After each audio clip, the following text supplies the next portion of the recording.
Hello and welcome to Track Changes. And good morning, Murray Griffin. Hello, Francisca Curran. How are you today? Very well. And what about yourself? Yeah, very good. Looking very much forward to today's episode. We had a great chat with Harj Narulla, didn't we? We did indeed. But before we get into it, I just wanted to take a step back because, like me, there may be some people who are a bit new to understanding the kind of global negotiation and consensus processes. The title of today's podcast is Powering Past Consensus. To get us started, how would you explain how we came up with this theme? Yeah, international climate change negotiations are consensus-based. So basically, nothing gets agreed unless everybody agrees to it. So when that agreement actually happens, when you get everybody saying, yep, we're up for that, it's a very powerful moment. And perhaps the best example, the one that everybody gives, how that achieves something great, is the Paris Agreement of 2015. That was a real watershed moment. And you can see, law and policy after Paris looks quite different to law and policy beforehand. So that shows the power of a consensus process. But a consensus process is also remarkably slow. So imagine if we couldn't pass a law in Australia until every politician in Parliament said, yep, I'm up for it. This is a perfect piece of legislation. I'm going to sign on to it. I mean, things just wouldn't get done, or they certainly wouldn't get done at the pace and in the way that we need them done. So then you have to think, well, how do we augment consensus? How do we do better than just consensus? How do we treat it as a baseline? And basically, there's two ways. There's a hard way and there's an easy way. The easy way is through voluntary action. So where you have small groupings of countries or governments or industries coming together to go further than everybody else on particular issues. And so if you want to use Australia as an example as well, you could say that all those households and companies who are buying renewable energy or who have installed renewable energy, that's an example of this sort of voluntary grouping, this sort of high ambition coalition is how you would talk about them, I guess, in the language of the climate change talks. But the other way, which is also legitimate, is the hard way. And that's going through courtrooms to make certain organisations or governments do the right thing. And so today's episode really covers off all those bases. What can you get done through consensus? What's the downside of consensus? And what's happening in terms of, getting more things done, either the easy way or the hhard way. Certainly when you're following along the COPs, it's such an intense process, like the long nights of discussions and conversations. Yeah, it's certainly tricky. So it's, when diplomats pull it off, it's a wonderful thing. Yeah.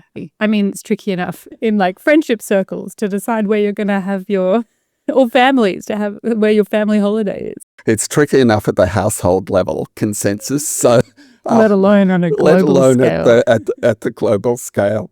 Well, so today's episode, we have a terrific chat on all of that and more with Harj Narulla, a UK-based barrister specialising in climate law and litigation. Harj has acted in a number of world-first court cases, and he's been at the negotiating tables at UN climate talks. Harj talks about the importance of sticking with consensus-based international climate negotiations, but that doesn't mean there aren't other tools at our disposal to get more ambitious action underway, like you said, Murray. In this chat, he talks to us about two of those tools. He talks about the influence that smaller, more ambitious groupings can exert on particular issues, and he talks about the role of strategic litigation, which is one of his key areas in applying pressure for stronger action. It's a great chat, so let's get into it. Hello, Harj, and welcome to Track Changes. Hi, Murray. Great to be joining you. First up, Harj, tell us about your career so far, your motivation for what you do, and what's been a career highlight for you.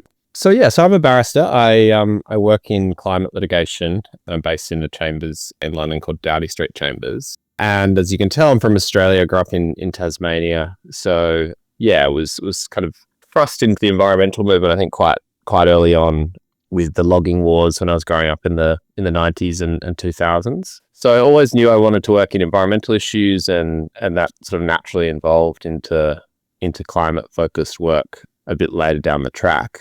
And, climate litigation, so it's exploded in the last 10 years. And I've just been really fortunate to be working in that field for most of that time. I think, a real highlight for me has been working with communities and states in the Pacific, and in particular representing the Solomon Islands before the International Court of Justice in these climate change proceedings that happened for the last couple of years. So yeah, that was a real privilege to get to represent that country and to be trusted essentially with the responsibility of communicating their interests on the global stage. Yes, absolutely. And such an incredibly important decision as well. And we will come to that a bit later on. We will. So thanks for that. Turning to the topic at hand, for years, most UN processes, including UN climate change talks, have relied on consensus, where all countries have to agree to a decision. What has been the cost of that reliance on consensus? Yeah, I think the obvious dynamic it creates is one in which any country can hold up progress. So the most clear consequence of that is just the speed at which we've seen developments in this space. The COP has been going for 30 years. It was only in 2015 that we really took the important leap that we needed to with the Paris Agreement. So I think there's a kind of a natural trade-off, obviously, between having everyone in the tent and then the capacity that creates for there to be the lowest common denominator sort of prevailing. But I think also, that's not something which is necessarily a complete barrier, right? And I think if you sort of think about it in the opposite way, I think it's truly astounding that we managed to get the Paris Agreement, to get the Paris Rule Book afterwards. And I think there's you can be sort of hostage to fortune sometimes when it comes to trying to push a progressive agenda. But ultimately, once you go through that really difficult process, the good thing is that it particularly in the ICJ or in other contexts, it's difficult then for other states to say they didn't consent to something because it is a consensus-driven process. So, it has its drawbacks, but ultimately it means that you have a reflection of, in theory at least, all states kind of consenting to what comes out of COP, and I think that's a good thing. It is indeed. When it all comes together, it's a powerful thing. When it all falls apart, it's a sort of terrible thing. Agreed.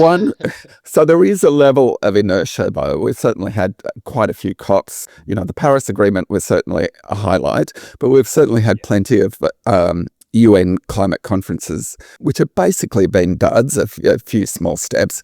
One way to sort of overcome consensus-based inertia is to develop smaller coalitions and alliances of countries and groups that are willing to be ambitious on particular issues.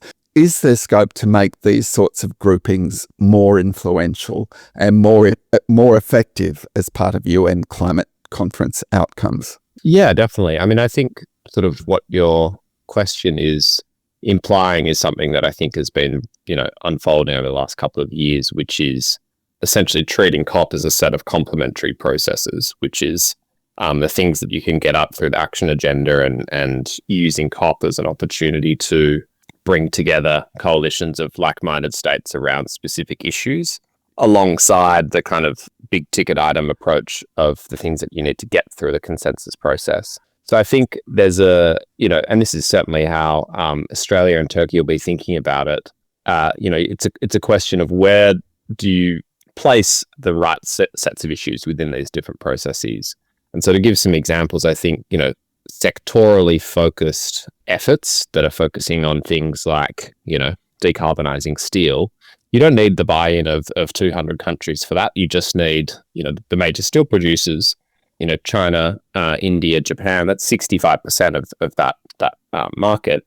You just need them to come to the table so you can mobilize collections of states outside of the process and then in subsequent years incorporate it through, references in COP text and so on. So I think it's about having a strategic understanding of what's appropriate for what purpose. So we've certainly had a range of these different groupings along the way. Some have been more successful than others. Steel actually I don't know if have we had one on steel, or is that sort No. of in the works? Hopefully that will emerge at this year's COP. Yeah. Do you have any examples of sort of coalitions of high ambition, coalitions of the willing that are notable because they've been so successful? I mean, well, I think within the COP process, you've had, the high ambition coalition, right, led by Marshall Islands, was crucial to creating the Paris Agreement, to securing 1.5, the loss and damage fund. I feel like most of the examples of where you have states coming together to drive ambition, that the signal achievements have been within the process thus far. But things like the Powering Past Coal Alliance, that's been sort of met with mixed results. It didn't get China, India, Australia as part of it ultimately, but it helped accelerate the decline of the coal industry in states where that was already happening, but it helped, speed up that process. So, I think there have been examples of where states have come together to push ambition both within and outside of the COP process. Are there sort of features? I'll hand over to Francisca shortly because I know she's got some questions for you, but are there features that you think that particularly characterize the more successful ones compared to the least successful ones? Yeah, I mean, I think probably the obvious answer is, effective diplomatic engagement with like-minded states so that you have sufficient visibility around the initiative. Having some framework for implementation and measurement and benchmark setting, within the coalition. It's not just sort of diplomacy via announcement, but you're actually building something that is durable.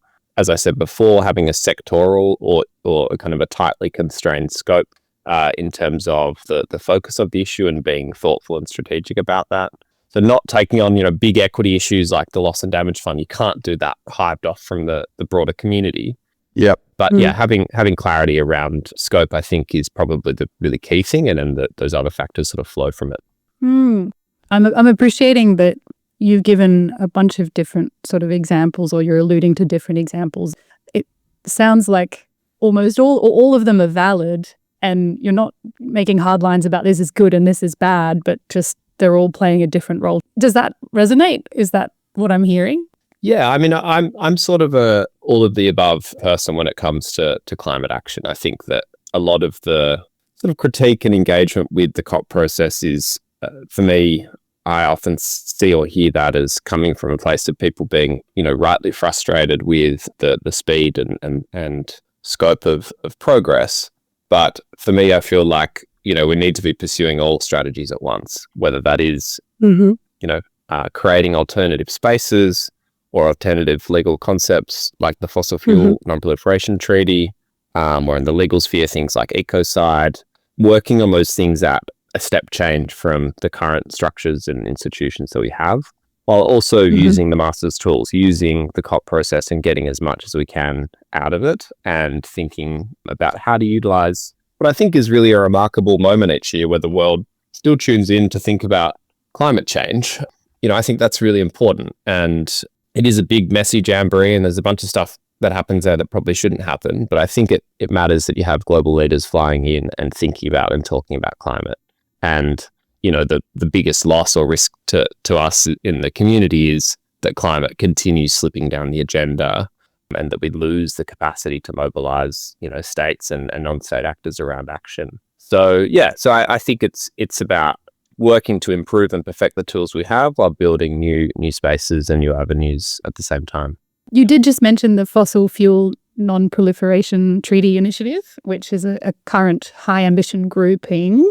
How do you think that initiative is progressing? One which you know a lot about, obviously, but how do you think that initiative is progressing, and how do you hope it will evolve? I think it's doing amazingly. I mean, I'll disclose that I am on a working group that helps provide legal advice to the treaty. But I remember when it was just being set up, and I remember when they, had the first city endorsing the idea. We're now at a point where we've got 130 cities around the world, 18 states that have endorsed it. There's a conference in Colombia at the end of April in Santa Marta, which is being jointly hosted by Colombia and the Netherlands to essentially kind of push the treaty. And I think it's doing a really good job of slowly and incrementally building the diplomatic engagement that you need to secure an international agreement like this. But more importantly, I think it is shifting the conversation to supply side interventions. And there's a normative impact which is achieved through the kind of treaty making process where you are changing the parameters of the debate essentially. So I think both in terms of its pathway to becoming an enforceable international agreement with hopefully fairly wide participation by states, I think it's doing a great job. And then also in terms of starting to change the institutional conversations around what we should be focusing on, I think it's doing very well.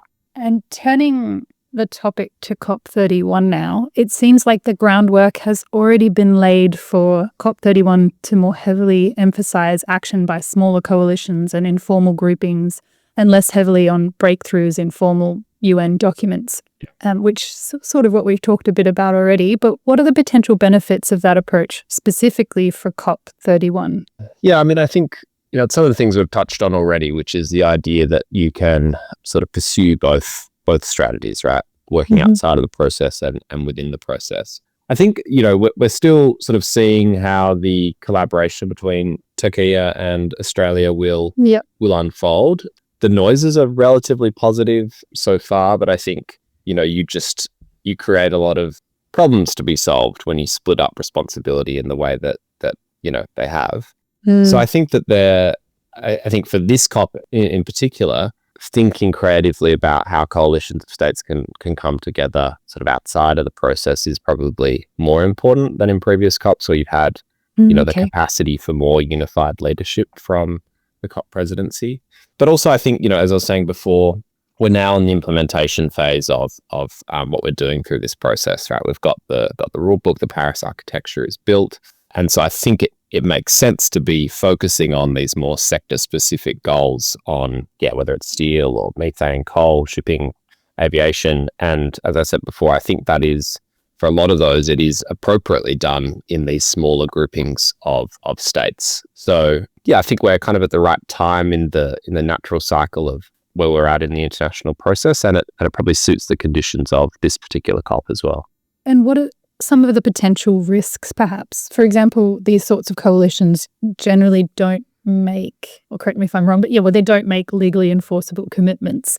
And is there a danger that a focus on these smaller groupings might detract from or mean people take their eyes off the ball in consensus-based negotiations? Yeah, I mean, for sure, you need to be looking after that kind of core business, right, of what's going on inside the negotiating room and the consensus-based process. And I think it's important for the integrity of COP itself for us to not only have the view that essentially it's kind of a pointless exercise and there's not much you can get out of it. I think that, those critiques are valid, but I think that there are still important things to be gained from the consensus-based process, and we should look after that. But as you said, the risks are there with smaller groupings. The main risk is that they're just empty signals, and that you don't have durability around what it is that's being constructed. And that comes back down to, again, as I've said, the leadership and the diplomatic outreach of the different states that are trying to drive the agenda. So, I think there are risks, but they're manageable ones. And what can people outside government, so activists or progressive businesses, what can they do to encourage high ambition coalitions and to hold those to account? I mean, I think the first thing is probably just paying attention and making sure that there is the accountability domestically for governments of all levels, and then non-state actors as well that are influencing the entire COP process. I think also, as you can probably tell, I'm a bit of an optimist about these processes, or I'm someone who believes that there is some utility in them, but it's obviously not what I do full time, right? I'm a litigator.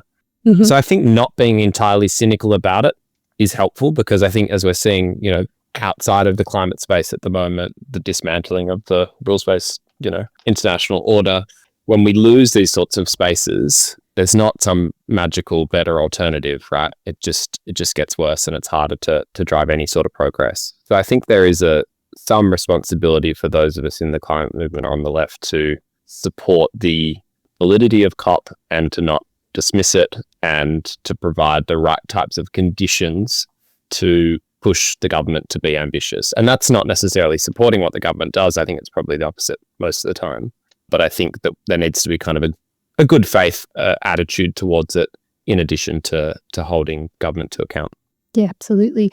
You just mentioned that you're a litigator, which flows very nicely to my next question.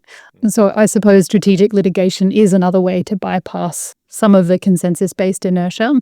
And I'm really interested to know what trends you're seeing in the way that litigation, or even just the threat of litigation, is being used to pressure companies and governments to be more ambitious.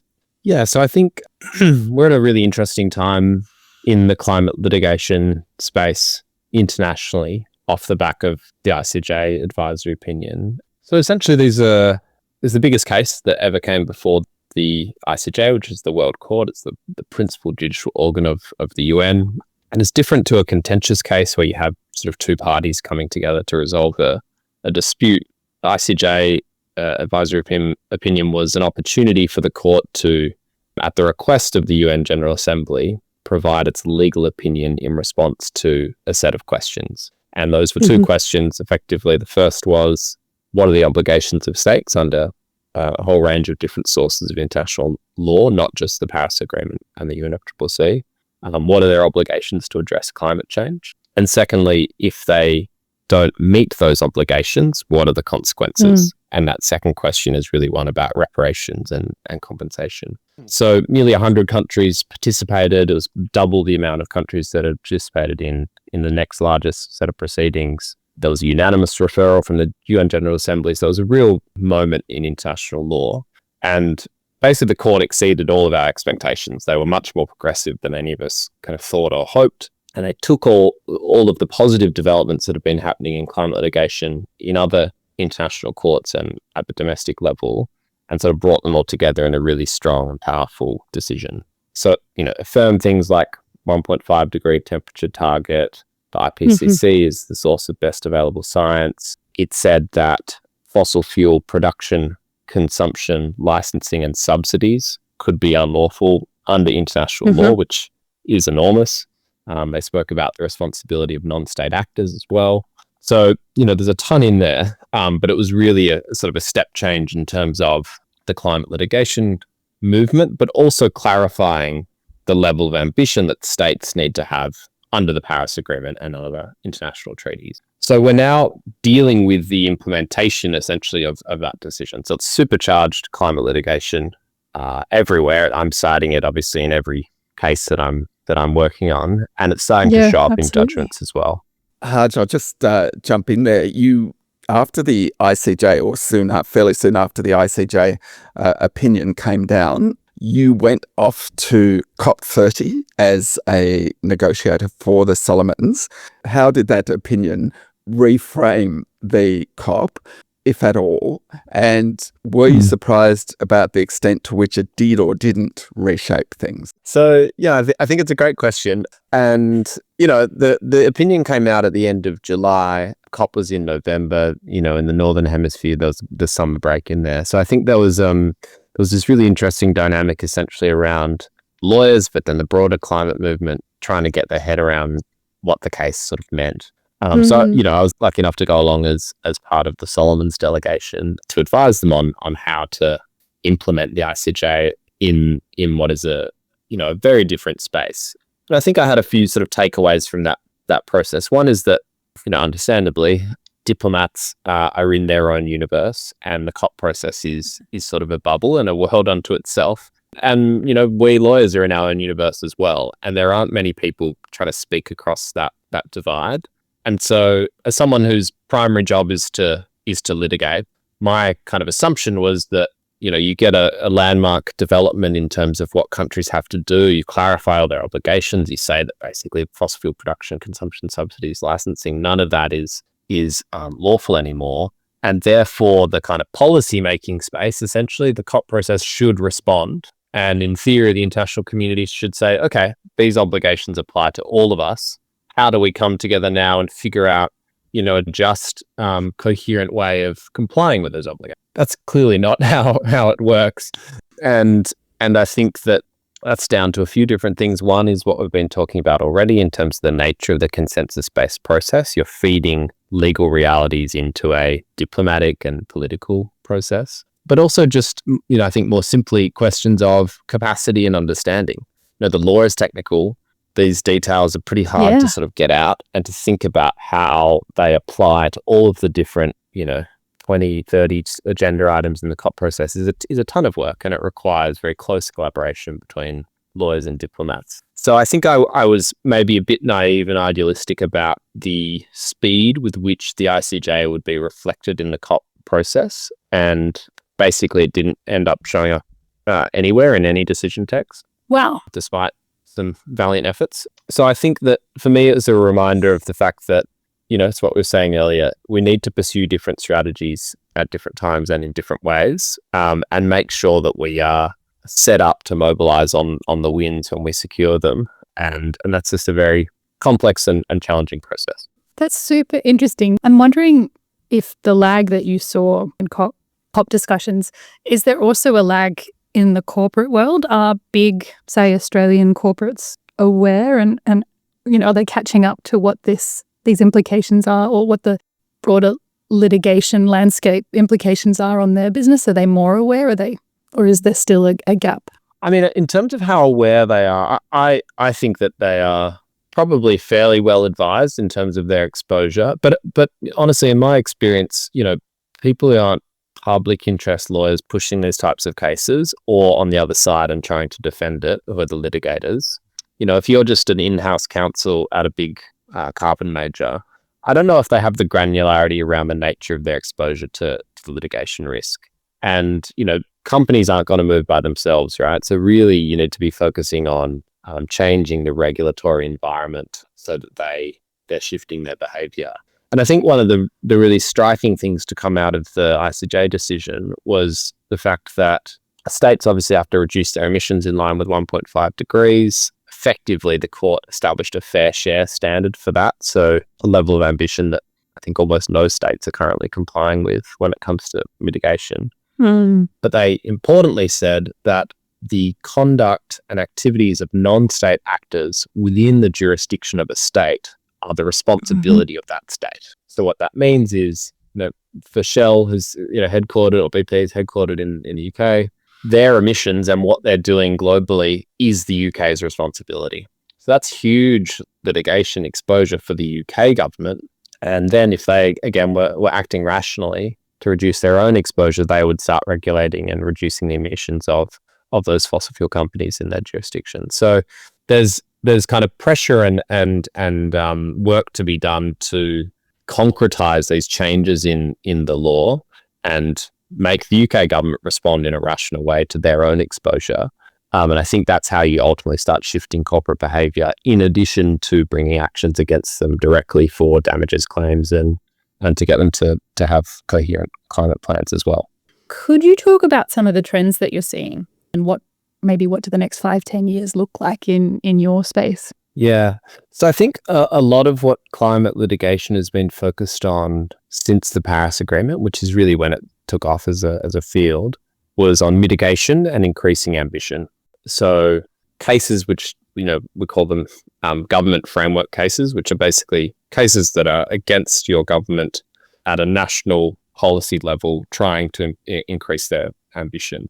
We've had kind of a successful wave of those cases now, not everywhere, but the way in which you argue those sorts of cases is kind of well established. So I think what we're seeing now is a proliferation of the specificity of those mitigation ambition cases. So focusing on particular sectors or gases, so methane, for example, or particular industries, in addition to a greater focus on adaptation and the justice claims that are more kind of naturally bound up in those types of cases. And then the other big development is essentially around corporate liability. Yep. And so there have been a number of cases brought by communities in the global south against major emitters in the global north. And there was a really important decision last year in the RWE case, a German case, where a Peruvian individual brought a case against a German fossil fuel company and established the principle that fossil fuel companies in the global north can be held legally responsible for damage that they cause everywhere. So that's a really key moment, because what it means now is that you have essentially all of the major emitters, the fossil fuel industry, now hugely exposed to the global scale damage from climate change. And it's a question now of kind of legal enforceability and spreading that precedent, that case type. And to use a historical example, there was a similar moment around litigation against big tobacco in the 20th century, and that really changed their business model, where suddenly you have the weight of commercial interests in litigation mobilizing around what are cases run by people like me, public interest lawyers, who are doing it because they believe in it. And suddenly there's a commercial incentive to start suing fossil fuel companies. So I think that'll, if we're looking at the next 5 to 10 years, it's about these types of damages claims at that private law, non-state actor level. At the international level, we're going to see the same type of things, but just between states. And this is one of the key things that the ICJ said, was essentially that you've got the full panoply of remedies available, that was their word, to bring cases against the states most responsible for the harms that are being suffered. So that, you will see reparations, climate reparations focused cases in the next couple of years using that precedent. Murray, do you have a follow-up question on that? Yeah, area? I did. Although I'm impressed by the word panoply. Harj. Yeah, panoply I've never heard that word before. So yes, you have written that the International Court of Justice opinion means that Australia and other big emitting countries could be ordered by courts to pay climate reparations or damages in the future. Yep. And I think you're also writing a book on the broader issue of climate reparations. Is that correct? Yeah. Great. Yeah. Yeah. I was wondering if you could just tease out a few more of the themes you'll be exploring in that book, because I'm sure the ICJ is a central thread. But what are some of the other sort of concepts or trends that you'll be touching on in that book? Yeah, so I mean, the purpose of this book is to take what I think is a very technocratic issue and development in the law right now, and to just put a bit more public visibility on it, because I think that this is something that climate lawyers working on this case and these sorts of cases understand, but I think it's not something that the wider public or even the wider environmental movement sort of fully understands just yet.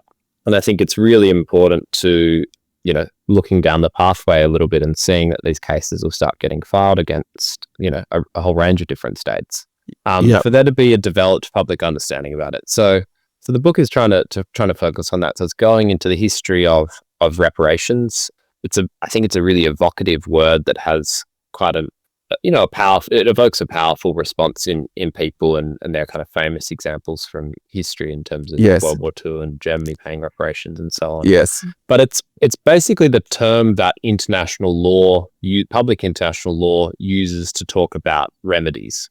And so it's a technical term, it's a term of art, but it also is one that has, I think, a really important sort of public understanding as well. So the book is just trying to essentially anchor this era of climate accountability that I think we are entering, or we have entered into, in that longer history of reparations under international law, talking about the cases where the ICJ has ordered reparations. There have only been 4 cases so far, and they've been relatively low value compared to the types of claims that we're looking at with climate. Thinking about the colonial origins of the climate crisis and extractivism, and thinking about that in the context of historical responsibility. So, some of the key concepts that you have in the climate movement, just situating those in this conversation around reparations, and then just sketching out what it looks like. So how will these cases operate? What are the types of claims? Making the point that it's not all just about money. It's also about helping states respond to the climate crisis. There are a whole range of different options in that panoply that we can leverage. Things like debt relief, for example. So just going into what it looks like. So that's the goal of the book, and hopefully it's a helpful contribution as these cases start actually hitting the courts. I'm sure it will be. And I love the idea of setting the notion of climate reparations just in that broader history of other times when reparations have had to be made or paid. Yeah. Finally, one last question, which we ask all our guests. What fact or insight do you wish was more widely known because it would help us move faster to a cleaner, greener, better world? Yeah, this is a great question. I think I have actually probably a fairly boring answer to it, which is something that I think we know in the climate space, which is that essentially renewables are a much cheaper alternative to fossil fuels, and they're, easier and faster to deploy in pretty much all different places. I think that idea is not more widely known, and there's a lot of misinformation still around, pushed by the fossil fuel industry to kind of suppress that reality that basically the energy transition is at this point unstoppable. It's just a question of how quickly we're doing it. The structure of the neoliberal capitalist globalized economy that we have has thrown its weight behind the energy transition. We have $2.2 trillion of investment in renewables this year compared to less than half of that in fossil fuels. So I think those concepts of basically the economic reality has shifted beyond where our fairly static political debate is at. I think I would want people to have a better grasp of that, because I think that necessarily then flows through into a different set of political solutions. Yes, and it is depressing that we still need that fact to be more widely known than it is. But on the other hand, it is a wonderful thing that it is indeed a fact, and that transition to renewables is happening so quickly. Harj Narulla, thanks very much for talking to us. Those comments have been fantastic. Fantastic. Thanks very much. Great. Thank you so much, guys. So, that was a wonderful, inspiring chat, really, with Harj. Very. There were a lot of things that made me think about. So, firstly, it was just how much climate litigation there is. The term that Harj used, he said it's exploded in the last 10 years. And I think that's a very apt description. The second thing it made me think about was that although consensus-based negotiating is highly problematic, it's still essential. Harj had a phrase for it that I really loved, which was a big, messy jamboree. I think that's a great term for it. And he's highlighting there that the consensus-based process still is very important. And thirdly, and perhaps most importantly, I was really struck by his comment that the ramifications of the legal opinion of the International Court of Justice hadn't really seeped into last year's UN climate talks in Brazil. And he was making the point that future international climate talks won't be able to sustain a similar stance of ignoring that decision. So it's not so much that the climate talks in Brazil ignored the elephant in the room. They ignored the judges in the room. And I think certainly that won't be allowed to happen with this year's climate talks, particularly as, the Pacific Island nations will be very significant, will be some co-leaders of these talks. And they were the ones who instigated, it was young lawyers from Pacific Island nations who instigated that particular court case. What about you? Yeah, absolutely. And that struck me too, especially because when the ICJ opinion came out, it felt like a real turning point. We were talking about it as, things are going to be different now, but yeah, maybe it's a bit slower to spread. To turn the ship around, exactly. To turn the ship around. But you're right when Harj mentioned the explosion of cases. I think litigation is going to be a huge, big thing from here, as we're already seeing in Australia as well. There's been some pretty important ones lately. And on that note, I would really like to say a big thank you to all the climate and environmental lawyers out there for all the great work you do. Yeah, that's absolutely the case. All the great work you do, progressing and safeguarding and, developing the case law for for our climate. Absolutely. I mean, there's not a climate law or policy out there that doesn't have the fingerprints of an environmental lawyer on it. And we can't do without you. We're very grateful. You've made the good laws even better. And sometimes you've even left the seeds of change in bad laws so that they can be improved down the track. Yeah, so that's a very good point, Francisca. And a big thank you to them all. And thanks for listening as well. And we will see you next time. See you next time.